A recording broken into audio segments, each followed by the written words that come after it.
It's good to be with you this morning. If I've not gotten to meet you, I'm Mitch. I'm one of the pastors here, and it's just good to continue our series in the book of Proverbs together. This is our second week in it, and part of digging into Proverbs is because we believe the Bible has, it's more than just this historical content that we can't get our hands around, can't understand, but it has much to say about our everyday living, very simple things to grab a hold of and apply to our lives. And we believe the book of Proverbs is a book about wisdom, and it's a book about how to give us everyday practical living steps. And so that's why we are digging into that. We're excited about it. We also are doing this during the time of Lent and challenging each of you to consider during the time of Lent to read one chapter of the book of Proverbs during every day of Lent. If you've not started that, today's even a great time to jump into there, and we just encourage you to be a part of it. So today we're going to talk about what do the Proverbs have to say about friendship. And I'm going to give you a whole bunch of Proverbs today. And I'm going to give you a lot of questions to consider as well. All of those verses and all those questions are in our sermon discussion notes that go out each week. So you can go right onto our website in the media part of sermon, and the sermon discussion notes will be right there beside the sermon. But you can also go online and go ahead and get on that email list to receive those each week. But all of these verses are there if you don't get to write them down. But that's where we're going to go and jump into. So I want to bookcase, though, this sermon in 4 points. And so 4 sides of this that I need for you to remember as we go through this. One is the picture that I'm going to give you of friendship. It's a biblical perspective, and so therefore it begins with God himself. It's really important to understand that God did not create man because God was lonely, okay? Within God himself is friendship in a perfect Trinity nature. The Father, the Son, and the Holy Spirit, they are friends. And so within that relationship, there's honesty, there's love, there's caring, there's serving, there's giving. And out of that relationship with God himself, he created mankind in order to raise mankind up into that friendship. So it's really important that you know that God didn't just create us because he was lonely. He created us because he wants to raise us up into this relationship he has within himself. The second thing, as I define biblical friendship, I want you to be sure to know that I'm not saying that these are the only people you should ever hang out with, okay? What I'm trying to get at in this sermon is asking yourself the real question of who really are my good friends, okay? So the third part of that is tied into it, is the third part is I'm going to challenge you to ask 2 questions throughout this entire sermon. Who are my really good friends? But even more importantly, how good of a friend am I really? And I hope you'll be challenged as you look at these Proverbs. Then the fourth part is parents. It's really important that you teach your children these things. The Proverbs are written to give us wisdom. They're also written in order for us to pass down and to give young people, to give our children this wisdom. And so parents, it's important that you take time to teach your children about what does it mean to have good friends. Who are the people they go to counsel with? Who do they go hang out with? But also, what does it mean for you as a child to be a good friend and not just to use people? Okay, so those are the 4 places that we are digging. Now, let me tell you how we're going to flow through this sermon. I'm going to give you 2 broad proverbs around friendship as a whole. And then from there, I'm going to give you a definition of friendship that has 4 points to it. We'll walk through each of those 4 points. As we walk through those 4 points, I'm going to give you some questions around who are your good friends and how good of a friend are you. But I'm also in each of those points with a couple of warnings, okay? So you linear people, you love this. Goes 2 broad proverbs, 4 points, questions, and a warning, and that's where we're going. So let me give you the 2 broad proverbs. Proverbs 13:20. He who walks with the wise grows wise, but a companion of fools suffers harm. Okay? Here's the main thing you need to grab from this. One is that we all have friends. The real question is, do our friends lead us to wisdom or do our friends lead us to harm? But each of us has friends. And the question is as well, am I a friend that leads my other friends to wisdom, or am I a friend who leads my friends to harm? But the big point is we do have friends. It's what kind of friends do we have and what kind of friends are we? Proverbs 18:24. So that was the first broad one. The second broad one. A man of many companions may come to ruin, but there is a friend who sticks closer than a brother. The Proverbs are emphatic that a few close friends is far better than a multitude of acquaintances. I have a lot of people that I hang out with, a lot of people that I'm acquaintances with, buddies with, but there's only a few people that I would say are my really, really good friends, and it'll make sense as we go. Now, Facebook would tell me that I have over 700 friends. And it says that I'm friends with over 700 people. Now, the scriptures would say that's foolishness. And the Bible would also tell me that it's not smart to do that, but it's far wiser to only have a few really good friends. You actually see this in the life of Jesus. Jesus hung out with thousands of people, but there were 12 that he walked tight with day in and day out for the period of his life. And then out of those last 3 years of walking, he only had 3 people that he was really, really uptight and close with in there. So there's a biblical picture of this that is far better to have a few really good friends than just a whole multitude of acquaintances. So those are the broad Proverbs. Here's the definition of a friend that I want to give you that I'll then unpack the 4 points. A good friend is one that is constant, has candor, a counselor, and a comforter. A good friend is one that is constant, has candor, a counselor, and a comforter. So let's unpack those. A good friend is one that is constant. 2 weekends ago, my family and I, we went skiing up in the mountains. And we borrow a friend's mountain house when we go. They're very kind to let us use it. And I love this mountain house because when we go, they have this pillow on their couch. And this is what the pillow says. It says, you never know how many friends you really have until you own a mountain house. So it always makes me feel good when I walk in, and that's the welcome sign in there. And there's a lot of truth to that pillow. If you own a mountain home, a beach house, I found this out when I bought a truck. I found out how many friends I really have, and I also found out how much junk all my friends really have that needs to go to the dump. But there's a lot of truth in here, and the good thing is I love all of you who have beach houses and mountain houses, and I'm glad that I'm your really good friend too. So, but listen to these 2 proverbs around this principle. The Proverbs 14:20. The poor are shunned even by their neighbors, but the rich have many friends. Proverbs 19, verse 4 and verse 6. Wealth brings many friends, but a poor man's friend deserts him. Many curry favor with a ruler, and everyone is the friend of a man who gives gifts. Basically, the Proverbs are saying the more money you make, the more people will call you their friend and want to be your friend. And the Proverbs are saying this is not a good thing. Most of the friendships that it's talking about like this are based on what somebody can get out of you. If they can't get anything out of you, then they aren't around for you anymore. And so again, we're talking about a good friend as one that is constant. And there are many in this world that want to be your friend because of what they can get out of you. They're using you to take and take and take. No lie, I had a sociology professor when I was in college who made this statement. He truly believed this. He truly believed that your only friends are people that you need something from. When you can't get it from them or you no longer need it from them, they are no longer your friend. That's scary to think about. If you have people around you that are only around you for what they can get out of you and they call you their friend, they're not truly a friend.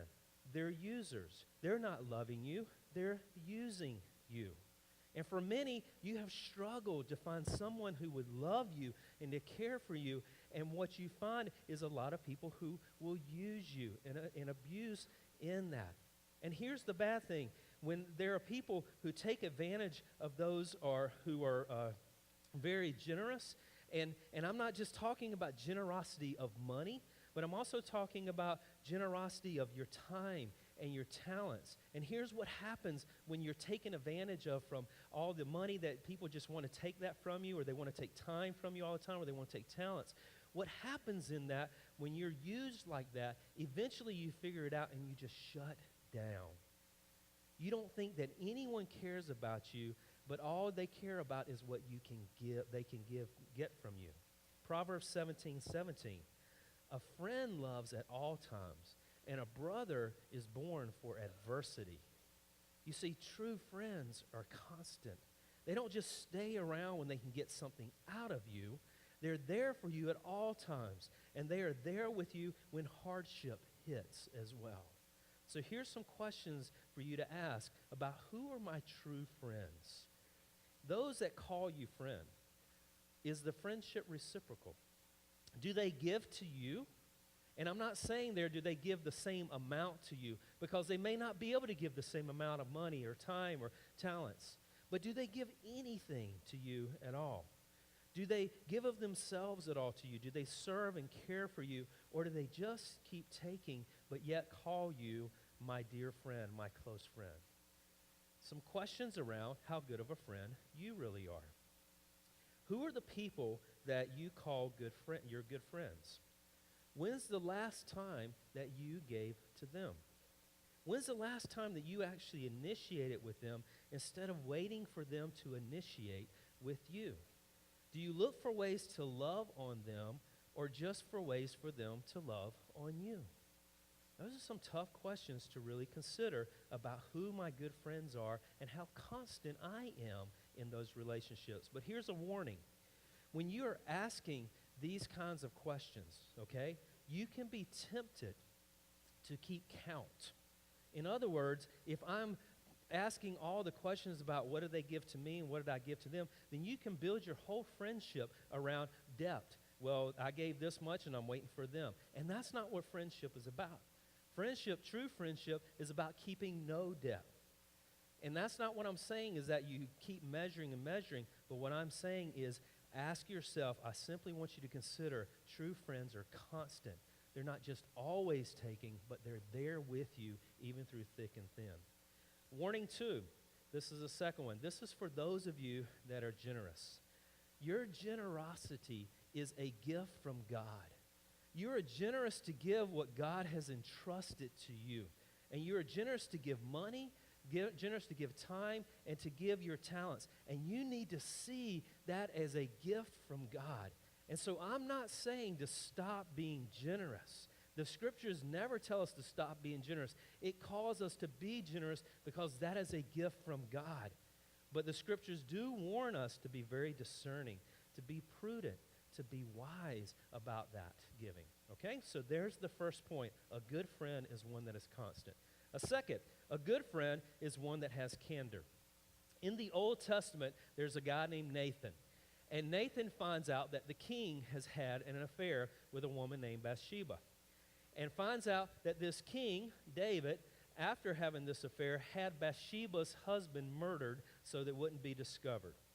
Now, Nathan has a decision that I can go to this king and be frank and be up and speak truth to him, knowing that I can be killed by this king. But Nathan knew that the king was more than just a king. He was a friend.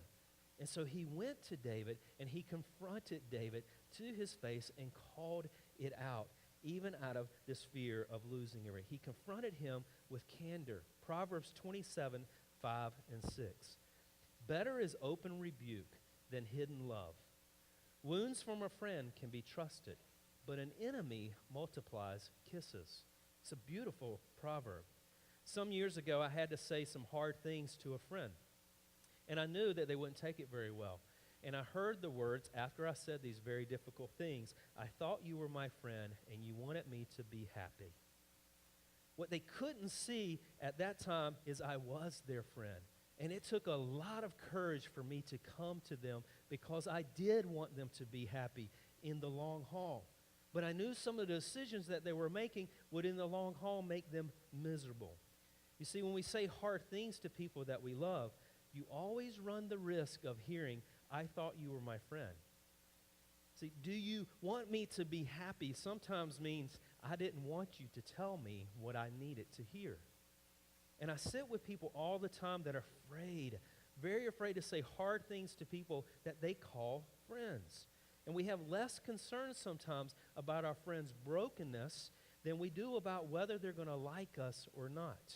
If I'm truly your friend, I am willing to say hard things to you and for you to dislike me for a while if it means a healthier life for you.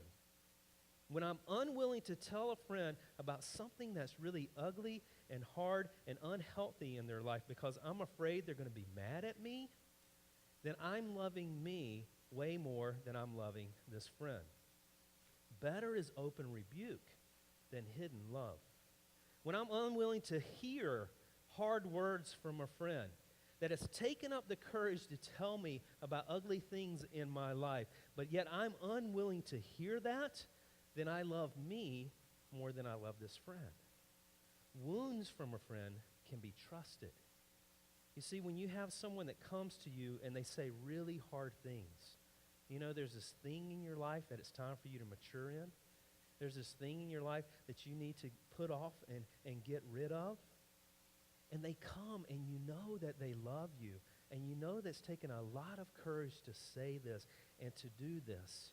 Then you need to think about whether this person really is a good friend, because it takes a lot of courage and you need to receive these words as a good friend. And you may be thinking, well, no one's ever said that to me before. And that might be because this person is your only true friend. But you need to hear those words. Proverbs 28:23. He who rebukes a man will in the end gain more favor than he who has a flattering tongue. Another great proverb. Did they say this to destroy you? Or did they say this to build you up? Was their intent just to beat you down? Or did they say it to help you? Did they say it and offer to be a part of helping you grow in this? If so, you better hear those words as words from a friend.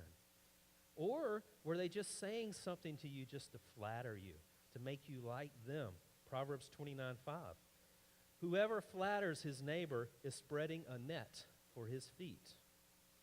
If you're surrounded with people that just keep telling you nothing but good thing after good thing after good thing, and they're never willing to say the hard thing, or you come to them and say, hey, do you see this wrong in my life? And they give you this sheepish, oh, no, not you. That's not you. I can't believe that person said that to you. They don't know what they're talking about. You need to pay attention to whether that person's a true friend or if they're just flattering you. You need to be aware that it was, and not forget that it was Judas that betrayed Jesus after flattering him with a kiss. Wounds from a friend can be trusted, but an enemy multiplies kisses. You see, you need people in your life that you know can and will say the hard things to you, not just people who will flatter you, okay? So some questions to consider as you think about who are my true good friends. Is my true good friend, have they been willing to say hard things to me with an attitude that really wants me to grow and to mature? Or are they just beating me down or just flattering me? Are my true good friends, are there people that have said really hard things to me that I've shut off? That I need to now go back and to say, you know what, it's taken me a while, but I realize what you said to me took a lot of courage and you're for me, and I need to ask your forgiveness. Those are really good friends that you need to go back and apologize to. The question around, are you a good friend? Is there something you know that you need to say to someone that you call a friend, but you can't say it because you're afraid they might hate you? Do you hate conflict more than you love your friends? Are you willing to love them and have your friendship rocky, even if it means there's a chance that they might get healthier? See, those are tough questions to think about in walking in really close friends. There's a warning. Let me give you a warning about people who say hard things to you and difficult things as well. A warning is that there is one person in the scripture that it tells you to avoid. Titus 3:10 says this: warn a divisive person once, and then warn him a second time. After this, have nothing to do with them. You may be assured that such a person is warped and sinful, and they are self-condemned. You see, this is what the scriptures say in this, is you don't need people in your life that all they ever say are negative, destructive, harsh, vicious comments. These are not your friends. These are people who've yet to learn what it means to be a friend. These are people that find that I can be more worth something if I make everyone else feel worthless. And you don't need that type of person in your life, a divisive person who's causing tension, who's stirring up stuff by saying harsh things all the time. You don't need this type of person, and you need to avoid this type of behavior. These are people that are filled with hatred and bitterness, and they're out to destroy and not to build up. And the scriptures call us, don't get in friendship with these people. These are not your close friends. So here's another warning. Another warning is when you confront someone with candor, you need to be sure of two things. One, what you're about to say is accurate. Be sure of that. But two, when you're saying it, come with them and know that you're saying it out of love and a hope to restore and to build them up. The best grid I can give you for that is Matthew chapter 18, verses 15 through 18. Great verses on how to do that. But here's the thing you need to know. If you go to another out of a deep love, and here's the big part of a warning. If you go to another out of a deep love and you say some hard things to them, and their reaction is horrible reaction, and then you're going to be tempted to think, well, I shouldn't have said anything. And that's not true. You can't base a person's reaction off of whether you should have said something hard to them or not. It could just be a horrible reaction. But you don't need to apologize to them for loving them. If you're saying this and trying to build them up, you don't need to apologize for loving them regardless of their reaction. Okay? So there's a warning. Here's the third one. A good friend gives good counsel. One of the hardest days of my adult life happened about 7 years ago. I had finished seminary, and I had worked very, very hard to study and finalize things and finish my final exams, got through all the presentations and everything. At the same time, I was studying, and I took all my written exams for my ordination as well, for my ordination. And after I passed all of those, I then had to go in front of a committee of about 13 people and do a 4-hour verbal exam. And so my brain was fried. I show up. They've had a long day as well, and it basically is just a train wreck. And what's supposed to be a 4-hour deal ended up being about a 30-minute deal because it just was not going well at all. And what it meant was my ordination was going to be prolonged. It was going to be put off. And I was a mess. I was knocked down, and I just felt like, what do I do now? And it was a very, very difficult day until I got around my two best friends. My first best friend was my wife. I came home, and I was a mess. And I was blown away by her wisdom, in her wisdom to be able to say that I'm not the best person to counsel you through this. I love you, and I can recognize I'm not the best person to help you sort through this. But I'm going to encourage you to go and spend a couple of days with your other friend here, Mike, who can really help you sort through that. What an amazing wisdom God had given her. And then to be able to go away with my friend for the next couple of days and to help him, let him sort out in me what was going on. And when I came back from that, I had Proverbs 27:9 just came to life for me. Perfume and incense bring joy to the heart, and the pleasantness of one's friend springs from his earnest counsel. You see, joy comes from having a friend that gives earnest counsel. There's nothing like having a friend that you can sit with who is out for your best. You're a cheerleader, not just focused on what they can get from you. Proverbs 27:17, as iron sharpens iron, so one sharpens another. A cheerleader and a sharpening tool. There's nothing better. And I have people that come to me all the time that ask me for counsel. And I love, that's part of what I do is I give people counsel. And sometimes I ask them, well, what have your friends said? And the response is, well, I don't listen to them. My friends are stupid. And I go, okay, there's one of two things going on here. Either your friends really have given you some stupid counsel, or you're not a very good friend because you're not listening to your friend's counsel. But many times it really is just bad counsel. And I give you some warning because there is bad counsel out there, and a lot of that bad counsel comes from, I'm going to tell you this because it will make you like me more. I'm not going to tell you this hard thing you really need to hear because you might not like me. Instead, I'm going to tell you this thing so that you like me. And that's not a good friend. And that's why one reason why people come to me and say my friends are stupid. Because we're not willing to be honest with each other and treat each other as true good friends. But also bad counsel comes from when you surround yourself and you fill your life around people who really don't care what God says about life. And yet they're just making it up as they go, and they have no interest in what God says about it. And bad counsel comes from people who have no interest in what God's design is for your life. That's why it's important for you to plug into things like a community group, for you guys to go on something like this men's retreat and to plug in to build some new friendships. Okay? So questions: who are my good friends who give me counsel? Questions are: who are the people in your life that you see making good and wise decisions with their own life? Go to those people who are making good and wise decisions. If you're needing counsel around finances, don't go and talk to somebody who their whole thing is filled up with debt. Okay? Are you a good friend?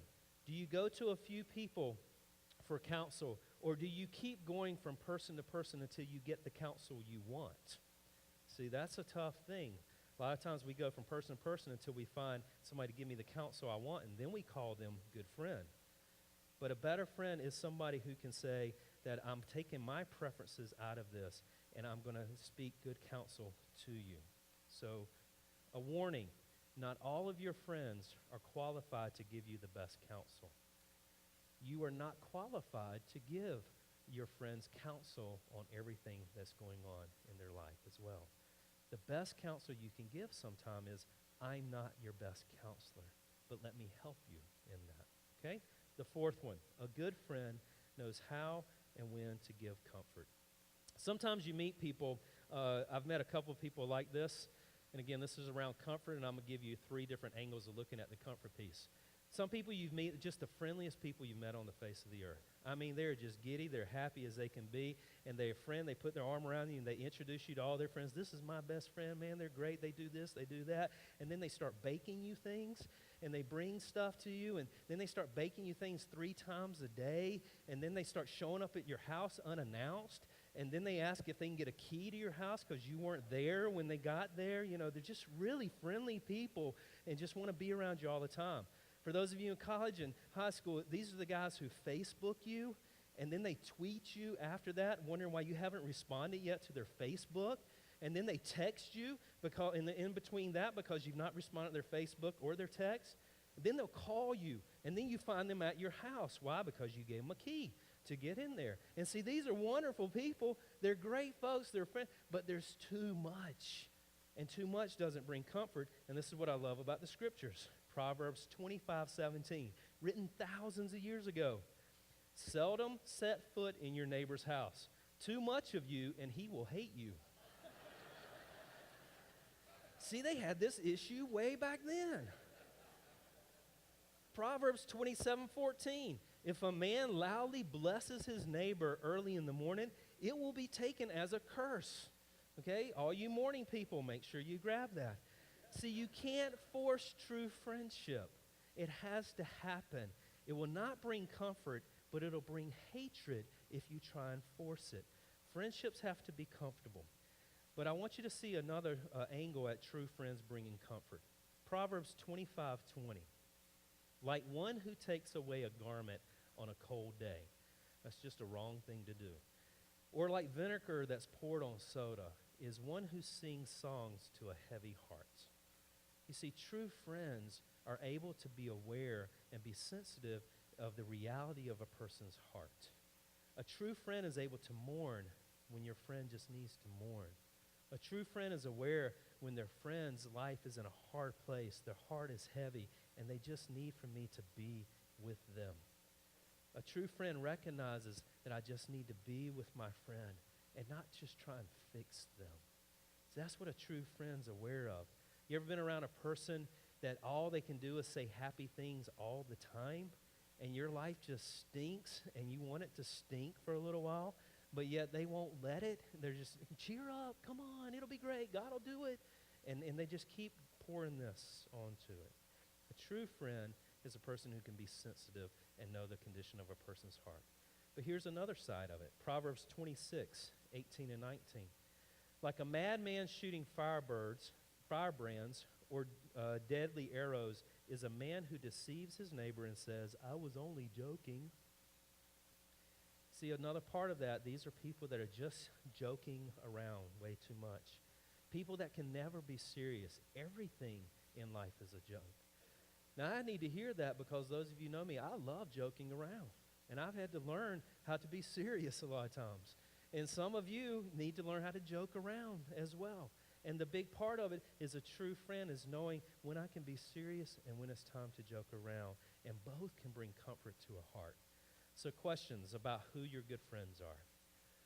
Who do you not call when something tragic happens? And you don't call them because you know their response is going to be, cheer up, or toughen up, or God will see it through. But you don't call them because that's not the care my heart needs, and they won't be aware of that. How to be a good friend. Can you cry with and hurt with your friends? Can you give them permission to hurt and not just make it a joke, or not just say, toughen up? So how can you comfort? How can you become a better place for people to come to for comfort? All right? So those are the 4 pictures of friendship. But I want to give you some closing thoughts around friendship as a whole. And I hope I've given you something to really think about and how good of a friend I am and who are my good friends. But here's some closing thoughts. Friendship, guys, it really takes a lot of work. It doesn't just happen. The strongest term for friend in the Proverbs is this word in Hebrew, aluf. It's a bosom companion. This word is used in Proverbs mostly when it's talking about betrayal. It signifies that the closest of your friends are ones that can hurt you the most as well. And the 2 main reasons given in the Proverbs of friendships that go and get broken and hurt the most are the 2 reasons for that are gossip and a lack of forgiveness. Proverbs 16:28, a perverse man stirs up dissension, and a gossip separates close friends. Gossip is at the root of destruction of good friendships. You have to work hard to stay away from it. Proverbs 17:9, he who covers over an offense promotes love, but whoever repeats the matter separates close friends. See, if you cover over an offense, it shows love. And this isn't saying avoid it. It says to deal with it, face it, confront it. But then when it's dealt with and forgiveness is given, then let it go.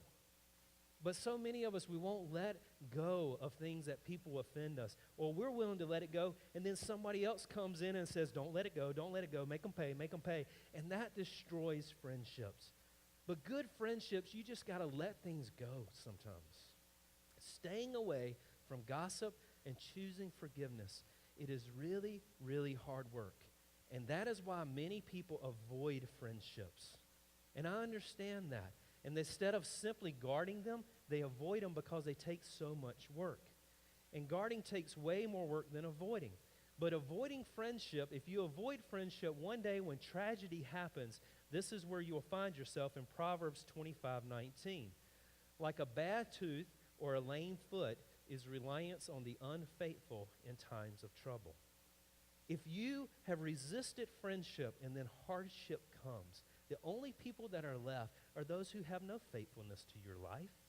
And it's like a bad tooth or a lame foot.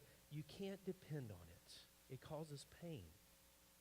Now, the hard work to protect friendship comes from a relationship with Christ. And this morning, as we prepare to take communion together, we're called to remember his death on the cross. And we're called to remember, I think it's a wonderful time to remember it because it's only in our relationship and friendship with Christ that he can resource what it takes to be a good friend. Forgiveness, honesty, patience, self-control. Those things come from Christ. You see, you don't have to know Jesus to be a good neighbor to someone. But in order to be a great friend, that takes an amazing amount of work that only Christ can resource. I believe it is scary to be a good friend and to trust people to be a good friend to you. It is risky to let people know who you are. It is risky to walk up into another person's life and know you're going to say and do some hard things that might hurt them, but doing it out of love. But I believe the only way you can do that is because you know the death of Christ on the cross and his risen resurrection, and you know that he has pursued you and there's nothing for you to hide from. Many times I hear, well, I can't say this to that person because I know my own faults. Yes, you know your faults, but that is where Christ died on the cross, and that is where Christ healed it. And that gives me room to go in to say, I'm not going to let my friend keep falling in these things. I want Christ to redeem them. And so that's where we come today, to the foot of the cross, the one who gives us, who resources us to be good friends. Because sooner or later, the sad part is that friendships break. And only Christ can heal those friendships. Proverbs 18:24. As our servers come, would you hear this last proverb? Proverbs 18:24. A man of many companions may come to ruin, but there is a friend who sticks closer than a brother. That friend is Jesus Christ himself.